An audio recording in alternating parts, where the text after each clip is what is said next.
Antiin mga live dito sa New Zealand to this video dahil gagala kami dito sa park dito sa New Zealand Palmerston North. Ito pala dahil yung park dito sa Palmerston North, New Zealand. So dito na kami, dumating na kami dito sa park, tapos ang ganda ng view natin for today's video kasi ang daming mga bulaklak dito at iba't ibang kulay ng mga bulaklak. So ngayon lang kasi ako nakakita ng mga ganitong mga bulaklak dito sa New Zealand. So kaya binidyohan ko na kaagad silang lahat dahil ang ganda ng mga bulak. Ito pala ay tinatawag na pansy flower. At may iba't ibang uri din pala ng kulay at mga variety ng mga pansy flower dito sa New Zealand. So nga, yan na nga dahil binidyohan ko na sila isa't isa talaga ng mga bulaklak dito ay pinagbibidyohan ko na para makita nyo yung nakikita ko ngayon dito sa park. So ito pala yung kaganapan for today's.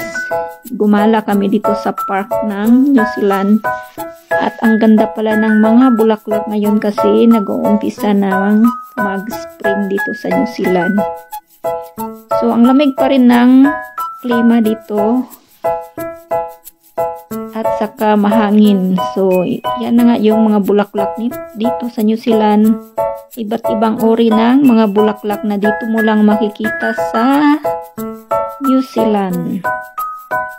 Ang ganda ng mga bulaklak dito dahil nakakalula talaga yung mga bulaklak dito. Tapos iba't ibang uri din ng iba't ibang klase ng mga bulaklak na makikita mo dito.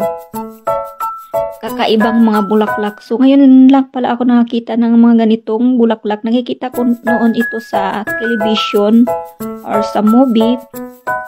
At ngayon is nakita ko na talaga in personal yung mga bulaklak na to. So ganitong bulaklak is may nakita din akong color orange at may nakita din ako dito ngayon sa park na color yellow. So ito na guys, namamasyal na kami dito sa park. So iniwan kasi ako ng isa, ang bilis maglakad. So ako lang ngayong lakad-lakad dito at ang hirap pala ng maging photographer at videographer. So ayan na nga, nakita ko na si Uncle Paul nyo. Ayan, doon lang pala siya sa may mga ibon, tumitingin-tingin sa ibon. So ayan na siya. At ako din is binidyohan ko yung buong park at may nakita pala akong kakaibang kahoy na namulaklak. So yung kahoy na to guys is parang plastic yung bulaklak niya. Color yellow green yung bulaklak niya at napaka-amazing talaga kasi lahat ng sanga niya is puno ng bulaklak at yan pala ay bulaklak lang, wala siyang dahon. So ganyan yung mga punong kahoy dito pagdating talaga ng spring at or early spring na mumulaklak sila lahat. Ayan naman yung isang kahoy na color yellow-green yung bulaklak niya. So ang ganda ng mga bulaklak dito guys kasi para siyang plastic kung tingnan mo, pero totoong flowers talaga yan kaya kinuhanan ko na kaagad ng video. Ayan yung focus ng video ng bulaklak na kahoy. So ayan na nga, palakad-lakad na ako dito sa park at pumunta din pala ako doon sa may pan ng mga pato. Yung mga Peking duck pala dito sa New Zealand guys ay talagang pinapakawalan lang nila sa fish pan dito sa park at wala palang may-ari niyan. So yung mga pato dito, Peking duck pa yan tawag sa atin, is pagalagala lang dito sa park. Tapos may talagang pinagawaan talaga sila ng pan dyan, fish pan dyan sa park. So ayan na nga guys, binidyohan ko din tong isang bulaklak na kakaiba, color purple at saka itong yellow green na bulaklak. So iba't ibang uri ng mga bulaklak na makikita mo dito sa park ng Palmerston North, New Zealand. So ayan na guys, yung yung ornamental plant nila dito is nakakaamis kasi ang kulay niya is silver. So ayan din yung ibang bulaklak, purple color. So mahilig pala dito yung mga tao dito na nakatira sa New Zealand is mga nature lover sila at mga flowers lover sila. So ayan na nga guys, may nakita na naman ako mga ibang bulaklak dito. At talagang sinasadya talaga yan nila itanim dito yung mga bulaklak na yan. Yung nagtatanim pala niyan yung government nila dito, yung council nila dito sa New Zealand. So ayan na nga guys, palakad-lakad na ako. Papunta na ako doon sa sa may fish pan doon sa may maraming mga pato. Yung mga Peking duck dito guys ay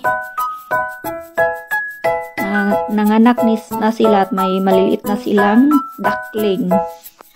So, ayan nga guys, yung mga bulaklak dito is lahat sila ng bulaklak at iba't ibang ori ng mga bulaklak na dito ay tinanim lang ng New Zealand Council.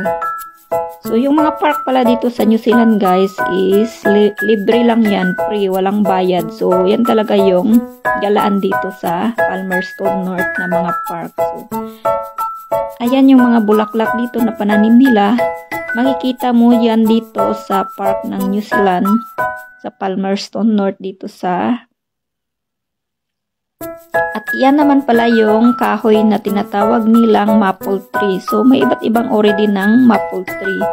So ito pala yung sinasabi kong mga Peking duck o may mga baby duckling na sila. Yan, palalangoy-langoy sila dito sa fish pan.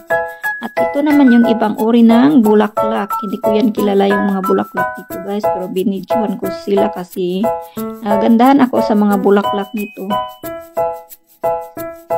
So, ay iba't ibang uri din pala nitong kasi ng kulay. So, kung nanonood ka pa hanggang sa video na ito, it means nagustuhan mo yung video ko and please paki-comment na lang sa section below kung saang bansa ka para alam ko kung saang bansa ito nakakaabot itong video ko and please follow for more para lagi kang updated sa mga video nga i-upload ko and thank you for watching. Hanggang dito na lang. Bye-bye!